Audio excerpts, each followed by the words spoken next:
라는 제목으로 하나님 말씀 전하겠습니다. 우리가 지난 주간에 하나님께서 주신 말씀을 통해서 예배는 헌신이다 라는 제목으로 함께 은혜를 나누었습니다. 우리가 헌신이라고 생각하면 우리가 하나님 앞에 모든 것을 다 드리는 번제, 그 번제의 의미를 통해서 우리가 예배 드리러 나오는 자가 어떤 마음으로 하나님께 예배 드려야 될 것인가를 생각해 보았잖아요. 특별히 우리가 그 번제에 대해 이야기할 때 기억나는 한 사람을 꼽는다면 바로 아브라함이라고 이야기할 수 있죠. 백세에 낳았던 아들, 그 이삭을 하나님께서 바치라 라고 이야기할 때 그 아브라함이 하나님의 약속의 말씀이 있었음에도 불구하고 이 아들을 통해서 큰 민족을 이루게 하실 것이라는 약속의 말씀이 있었음에도 불구하고 하나님께서 바치라 라고 이야기할 때 아끼지 않고 그 아들을 데리고 모리아산에 올라가 하나님 앞에 드렸을 때에 우리 하나님께서 그의 드리는 그 귀한 헌신을 기쁘게 받아주셔서 그 아들도 살고 그 집안도 살고 하나님께 주시는 약속과 축복의 주인공이 되어지는 은혜를 누렸다 이야기할 수 있습니다. 때문에 헌신이라고 하는 것은 다른 말로 이야기하면 포기라고 이야기할 수 있어요. 우리가 하나님 앞에 나올 때 하나님께 우리가 헌신으로 하나님 앞에 나아가는 예배자가 되어야 합니다 라는 말은 다른 말로 이야기하면 하나님께 포기해야 할 것이 많은 예배자라는 것을 기억하라는 거예요. 우리가 하나님 앞에 헌신코자 할 때에 내 것이라고 주장하고 싶은 것들이 참 많지요. 내가 주인 노릇하고 싶은 것들이 많다는 거예요. 그 모든 것들을 우리가 주인 노릇하는 것을 포기하고 내 것임을 내려놓고 모든 것이 다 하나님께 드려진 것이며 하나님께서 주인 되신 것임을 겸손히 고백하며 나아가는 자리, 바로 그 자리가 예배의 자리라고 우리가 말씀을 통해서 보았습니다. 이에 반해서 오늘 우리가 살펴본 이 제사는 두 번째 제사로 소제입니다. 소제. 이 소제는 다른 제사들과 차별이 되어지는 특이점이 하나가 있어요. 그것은 무엇이냐면 다른 번제나 속제제나 속건제와 같은 것들은 다 짐승의 희생, 피를 요구하는 제사예요. 그런데 이 소제는 피가 빠져 있는 제사라고 이야기할 수 있습니다. 그리고 드려지는 제물도 오늘 말씀해 보시면 하나님 앞에 고운 가루와 또 그 위에 기름을 붓고 그 위에 유향을 부어서 그것을 불살라서 아름다운 향기를 하나님께 올려드리는 제사, 바로 그것이 소제라고 이야기합니다. 이 소제라고 하는 말의 그 히브리어 원어의 뜻은 선물이라고 하는 뜻을 가지고 있어요. 그 말의 어근을 따져 들어가 보면 이 선물이라고 하는 뜻을 가지게 되어진 이유가 무엇인지 살펴보았더니 이 말은 빌려주다는 말에서 나온 말이래요. 무슨 말씀이냐면 땅을 가지고 있는 주인이 소나 양이나 가축을 가지고 있는 주인이 일정한 기간 동안 그 땅을 누구에게인가 빌려주는 거예요. 소를 누구에게인가 빌려주는 거예요. 그러면 그것을 빌린 사람은 그 주인이 정해놓은 기간 동안에 그 밭에서 열심히 농사를 지어서 소를 열심히 키워서 거기에서 나오는 소출, 거기에서 나오는 새끼, 그런 것들을 다 자기의 것으로 삼는 거예요. 그래서 그것이 이 소작한 사람에게는 선물이 되어지고 그 기간 동안에 그 주인의 것을 가지고 거두게 되어진 모든 것들을 받아 누리게 되어진 그러한 삶의 자리, 그 예배의 자리가 바로 이 소제의 자리라고 이야기합니다. 그렇기 때문에 여러분 어떤 마음이 생기겠어요? 주인의 것을 가져다가 자기가 열심히 일하여서 거기에서 나온 수확물과 거기에서 나온 새끼들을 다 자기의 것으로 삼게 되었을 때 그것을 주인의 선물로 받아들이게 되어지면 그 주인께 어떤 마음이 들겠습니까? 감사하는 마음이 드는 거예요. 바로 그러한 제사가 오늘 성경 말씀에 나와 있는 소제라고 이야기합니다. 그런데 여러분, 감사라고 하면 우리가 너무나 잘 알고 있는 말씀이 있어요. 그것은 무엇입니까? 범사에 우리가 감사하라는 거예요. 범사에 감사하는 것이 필요하고 그것은 그리스도 예수 안에서 우리를 향하신 하나님의 뜻이라고 말씀합니다. 그렇다고 한다면 우리가 어떻게 하면 그와 같은 감사함으로 하나님을 예배드리는 예배자가 될 수 있습니까? 라고 이야기할 때 이 감사라고 하는 것은 어떻게 바라보느냐에 대한 시선의 문제라는 것을 기억하셔야 돼요.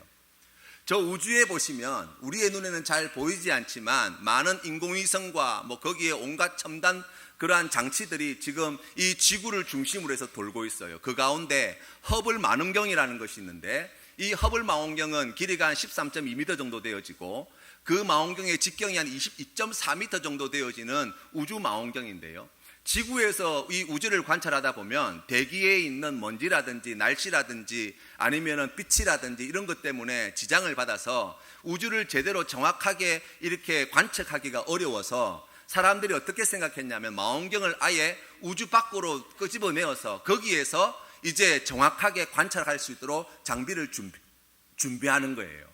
1990년에 이 허블 우주 망원경이 우주에 쏘아 올려집니다. 그때 당시 비용이 약 한 2조 4천억 정도 들었다 그러더라고요.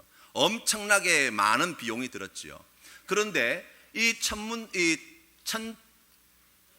우주를 관찰하는 이 역사는 이 허블 망원경을 사용하기 이전과 이후로 나누어진다고 해도 과언이 아니에요.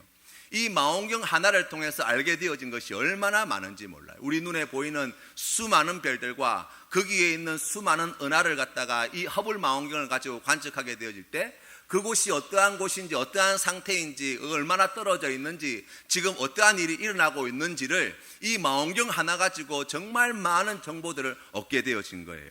그런데 이 1993년에 이 허블 망원경을 이제 주관하는 연구소의 책임자로 이 로버트 윌리엄이라고 하는 사람이 이제 부임하게 되었는데요, 이 사람은 부임하자마자 이 허블 우주 망원경을 그동안에 별이나 행성이나 또 은하나 이런 것을 관측하는 데 사용하였는데, 이분은 오자마자 무엇을 관측하기를 원했냐면 밤하늘에 아무것도 보이지 않는 깜깜한 저 빈 공간, 저 우주 공간을 이 허블 망원경으로 관측해보자고 이 제안을 한 거예요. 그런데 이 허블 망원경은 우주에 단 하나밖에 없는 거잖아요. 전 세계의 이 전체 우주를 갖다가 관측하기 위해서 뭐 연구하는 사람들은 누구나 다 한 번쯤은 다 이 망원경을 사용하고 싶어 하거든요. 많은 사람들이 줄을 서 있고 또 이 허블 우주 망원경이 얼마나 성능이 좋은지 한 번씩 언론에다가 이렇게 은하라든지 별이라든지 이런 멋진 사진들을 갖다가 공개해줘야 또 연구할 수 있는 또 기금이 모아지고 그렇게 되어지는데, 지금 아직 봐야 될 우주도 많고 지금 별들도 많고 은하도 많은데 지금 아무것도 없는 저 빈 공간에다가 지금 허블 우주 망원경을 움직여가지고 저쪽을 한번 비추어 보자고 이야기하니까 사람들이 다 뜯어말리기 시작한 거예요. 아니, 무슨 말씀이냐고. 지금 봐야 될 게 얼마나 많고 연구할 게 얼마나 많은데 그 아무것도 없는데 그 비춰가지고 뭐 하겠냐고. 그렇게 다들 뜯어말렸어요. 그런데 이 책임자 되는 이 로버트 윌리엄이라는 사람은 고집을 꺾지 않았어요. 한번 우리가 보자고, 연구를 한번 해보자고. 그러면서 우주의 공간이, 그 넓은 우주의 공간을 다 볼 수 없으니 우리가 손에 바늘을 딱 들어서 밤하늘을 딱 비추어 보았을 때 바늘 귀 구멍, 그 좁은 구멍 안에 해당되어지는 정도의 공간, 그 장소만이라도 우리가 이 허블 우주 망원경을 통해서 연구를 해보자고 제안을 한 거예요. 그래서 마침내 그 연구가 시작되었습니다. 무려 10일에 걸쳐서 한 지점, 아무것도 보이지 않는 한 지점에다가 10일 동안 이 허블 우주 망원경을 비추어서 거기에서 들어오는 빛들을 모아다가 영상을, 이 화면을, 사진을 갖다가 이제 인쇄해서 출력해서 이제 보게 되었는데, 과학자들이 그것을 보고 깜짝 놀라게 되어진 것이죠. 그 좁은 우주에 정말 점 하나만도 못한 그 작은 공간을 이 허블 우주 망원경을 가지고 들여다보았더니 그 안에 무려 은하가 3,000개가 넘는 은하가 그 안에서 찍혀 나온 거예요. 안 놀라실 줄 알았어요. 이 은하 하나는요, 태양과 같은 별이 2천억 개가 모여 있으면 은하 하나를 이룹니다. 그런데 그런 은하가 3,000개가 점 하나만도 못한 그 좁은 공간에서 관측이 된 거예요. 혹시 이 지점이 특별한 지점이어서 그런 것이 아닐까 싶어가지고 그 주변에 있는 다른 지역들도 계속해서 4개월에 걸쳐서 관측하였는데, 정말 이 바늘 귓구멍만한 그 좁은 공간 안에서 무려 10,000개가 넘는 은하가 발견이 되어진 거예요.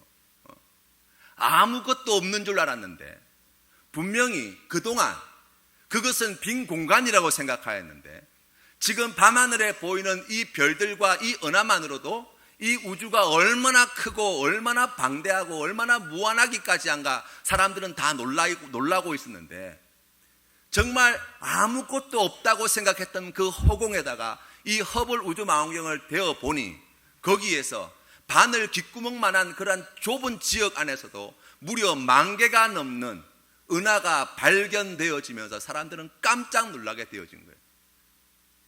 암흑이라고 생각하였던, 빈 공간이라고 생각하였던 곳이 빈 공간이 아니었던 것이죠. 무엇으로 바라보느냐에 따라서 보이는 것은 달라집니다.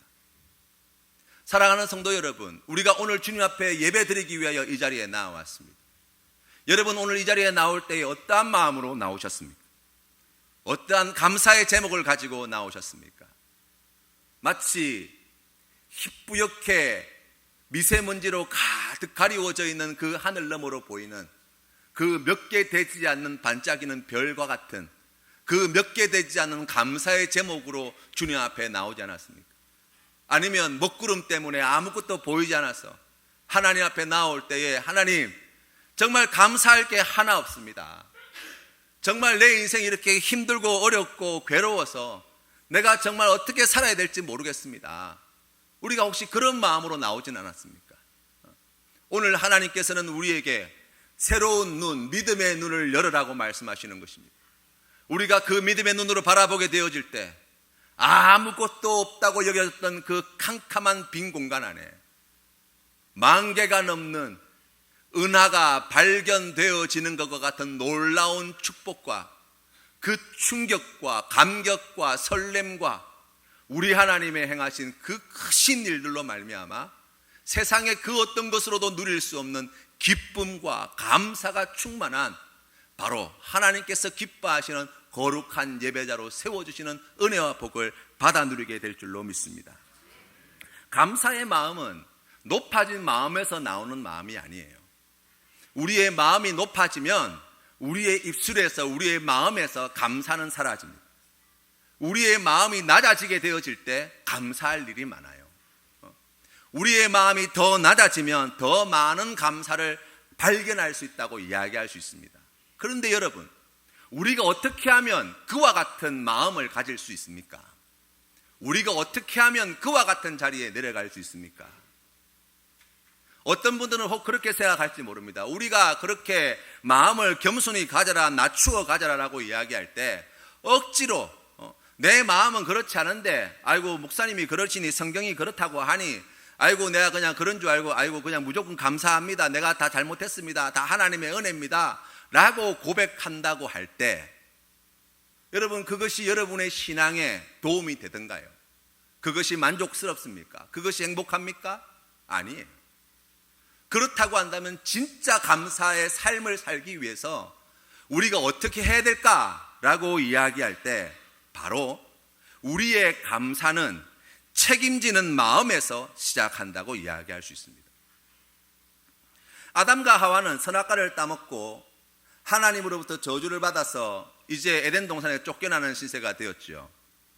그때 하나님께서 그들의 죄를 물으실 때에 아담과 하와가 하였던 대답이 이렇습니다. 아담이 이르되, 하나님이 주셔서 나와 함께 있게 하신 여자 그가 그 나무 열매를 내게 줌으로 내가 먹었나이다. 여자는 이렇게 이야기합니다.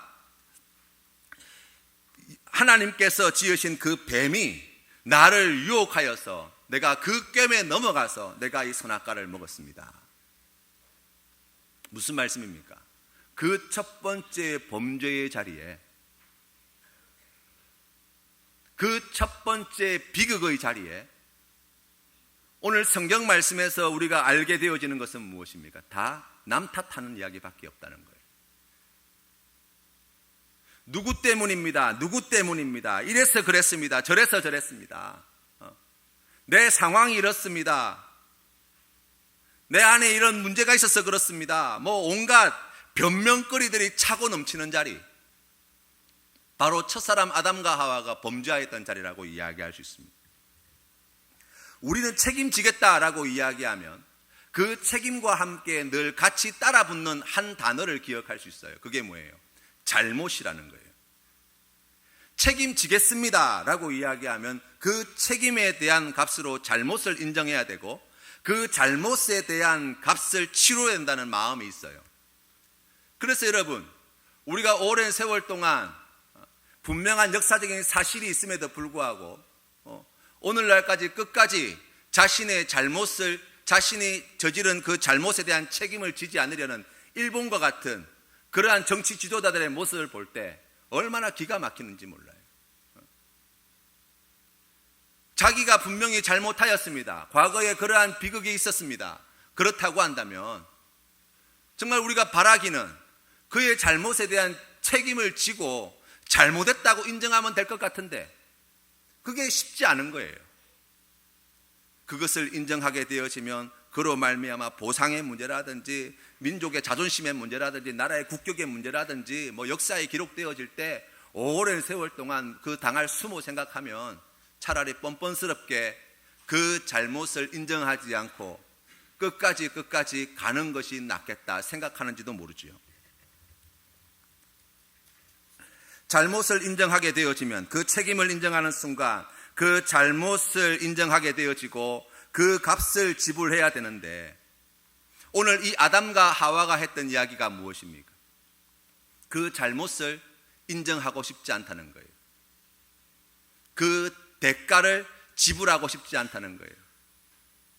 그래서 아담은 하나님이 만드신 여자와 그를 만드신 하나님의 탓으로 돌립니다.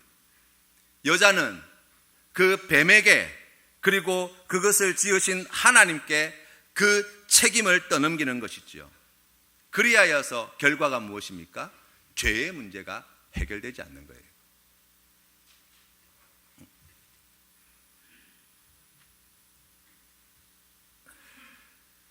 내 책임이 아니라고 하여서 그 책임이 사라지는 것은 아니죠. 나는 몰랐다고 하여서 상대방이 먼저 나에게 시비를 걸었다고 하여서 내가 지은 죄에 대한 죄값이 없어지는 것은 아니라는 말이에요.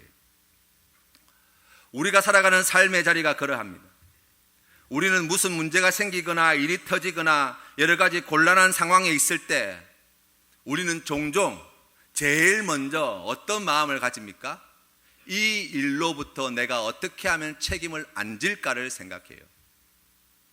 그래서 그 책임을 지지 않도록 하기 위하여 내가 책임이 없다는 것을 증명해 보이기 위하여 많은 변명과 곤몰술수를 행한다고도 이야기할 수 있습니다.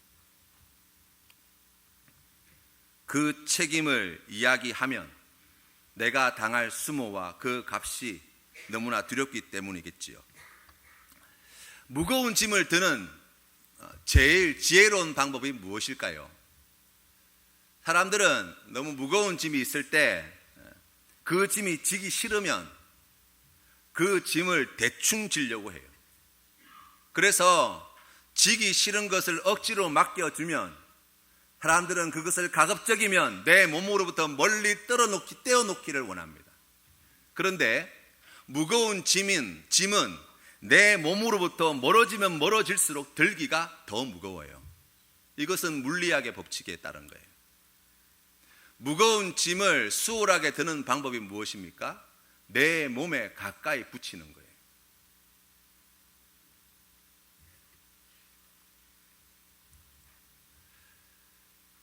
우리가 무거운 짐을 들고 갈 때에 지나가는 누군가가 그 짐을 들어주면 얼마나 감사한지 몰라요. 그런데 그 감사의 마음은 어디서 비롯되어집니까? 그 짐이 내 짐일 때 감사한 거예요. 그 짐이 내 짐이 아니면 감사하는 마음이 들지 않습니다. 그 짐이 내 짐이 아니면 사람들이 와서 도와주고 사람들이 와서 함께 해주어서 내가 그 짐을 지지 않아도 될 만큼 많은 사람들이 도와주어도 그것은 나에게 전혀 감사한 일이 되지 않아요. 우리가 하나님 앞에서도 마찬가지예요. 사람 간의 관계에서도 마찬가지입니다. 우리가 하나님 앞에 나아갈 때 하나님께서 기뻐 찾으시는 마음이 어떠한 마음입니까? 라고 이야기하면 하나님, 이 짐이 내 짐입니다 라고 고백하는 마음, 바로 그 마음을 우리 하나님께서 찾으시는 거예요.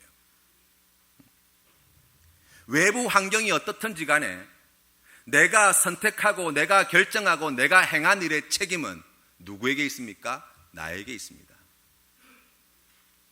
우리가 그 책임을 모면하려고 하면 할수록 우리의 인생은 더 큰 수렁에, 우리의 인생은 더 큰 괴로움에 빠진다고 해도 과언이 아닌 거예요.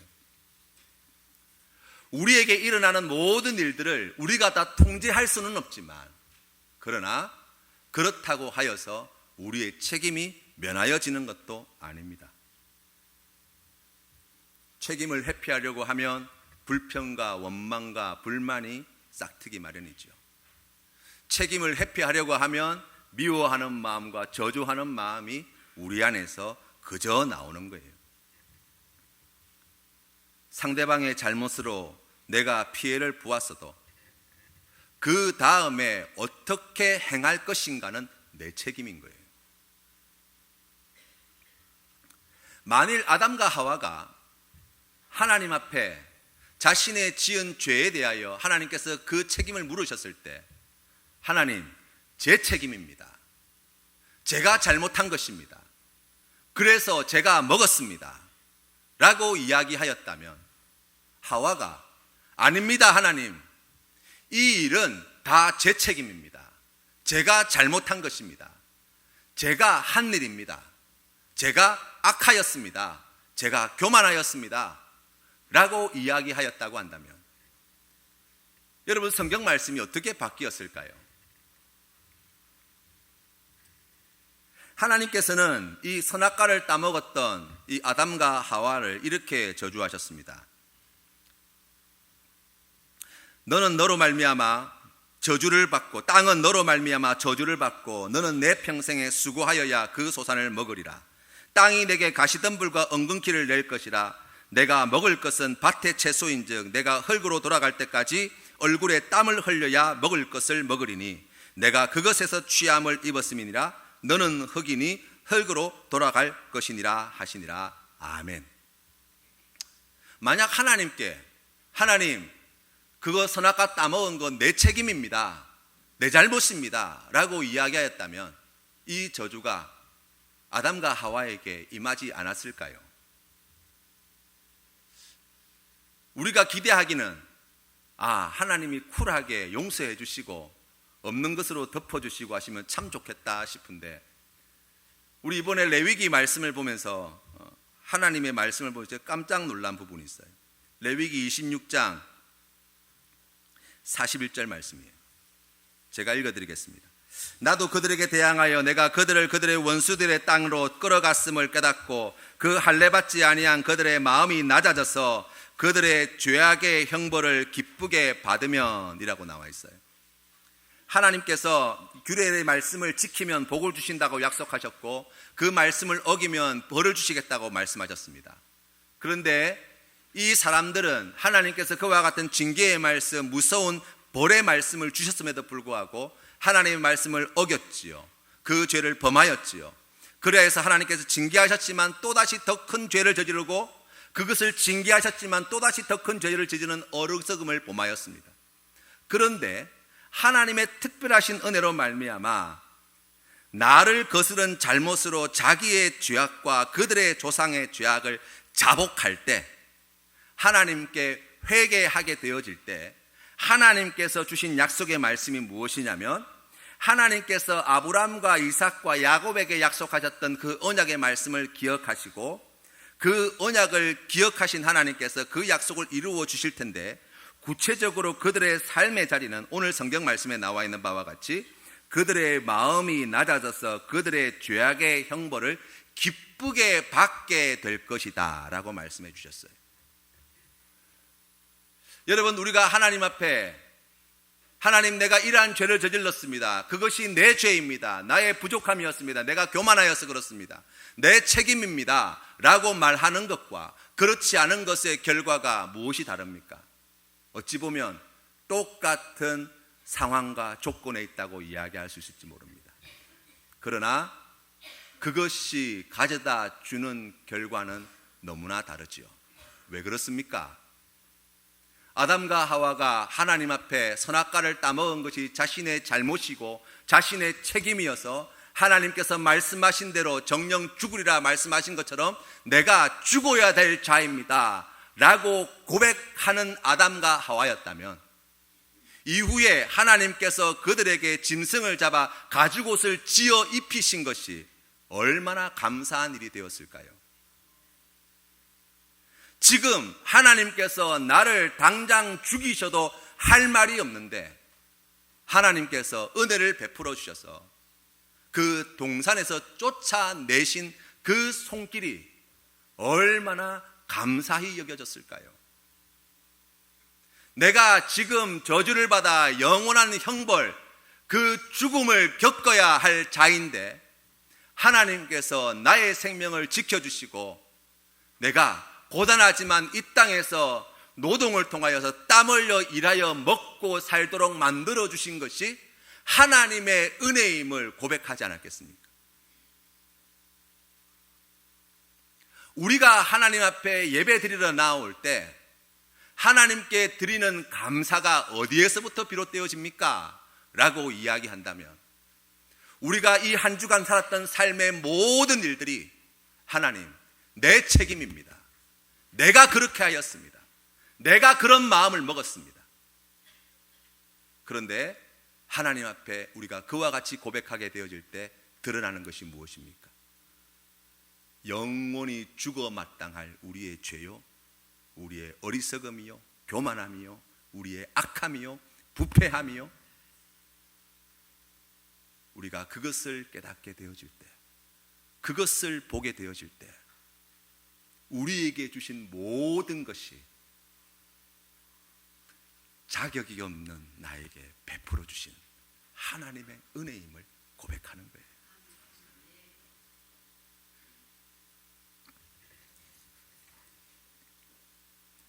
우리는 책임 안 져도 되는 삶을 꿈꾸지요.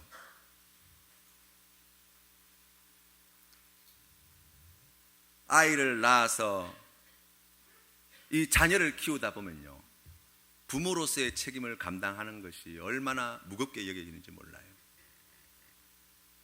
직장 생활 해보면 직장에서 맡은 책임을 감당하는 그 하루하루가 얼마나 괴로운지 모릅니다. 남편으로서의 책임을 감당하기도 얼마나 버거운지 몰라요. 아내로서의 책임을 감당하는 것도 마찬가지예요. 자식으로서의 책임을 감당하는 것도 쉽지 않습니다. 그런데 여러분, 그 모든 책임이 다 사라져버렸다 생각해 보세요. 더 이상 자녀에게 책임질 일이 없고, 더 이상 부모님께 책임질 일이 없고, 더 이상 직장에서 책임질 일이 없고, 아무런 책임질 일이 없는 그러한 상태 말입니다. 행복할까요? 아니에요. 우리의 인생이 가장 가치 있고 명예롭고 존귀하게 되어지는 자리는 책임을 지지 않는 자리가 아니라 책임을 감당하는 자리예요. 시간이 지나고 난 다음에 우리가 깨닫는 것이 무엇입니까? 그때 밤낮이 바뀐 그 젖먹이 아기를 안고 너무나 힘들어서 괴롭다 힘들다 했던 그때가 얼마나 복된 날들이었나. 아이고 당장 직장 때려치워야지, 그렇게 생각했던 그 직장이 이제 퇴직하고 난 다음에 이제 회사를 더 이상 다닐 수 없는 지경이 되어지고 난 다음에 그 직장이 얼마나 내 인생에 가치 있는 곳이었는가. 우리가 그거 깨닫지 않습니까?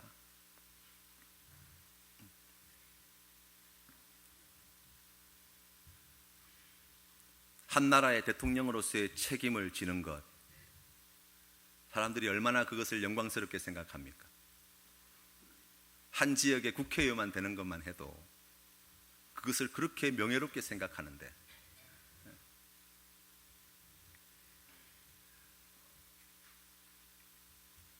하나님께서는 우리에게 그 책임을 면하는 자리로 사랑하는 자녀들을 이끄시지 않습니다. 오히려 우리에게 새로운 책임을 부여하시는 분이시죠. 레위기서의 주제는 너희는 거룩하여라, 내가 거룩한 것 같이 너희도 거룩하여라 라는 말씀으로 요약할 수 있습니다. 거룩하다는 것은 무엇입니까? 하나님의 자녀로서의 책임을 다하라는 거죠. 신약 성경 말씀의 의미를 가지고 우리가 적용해 본다면 주님께서 나에게 지워주신 십자가를 지고 가는 삶, 바로 그것이 하나님의 자녀로서의 책임을 다하는 삶 아닙니까?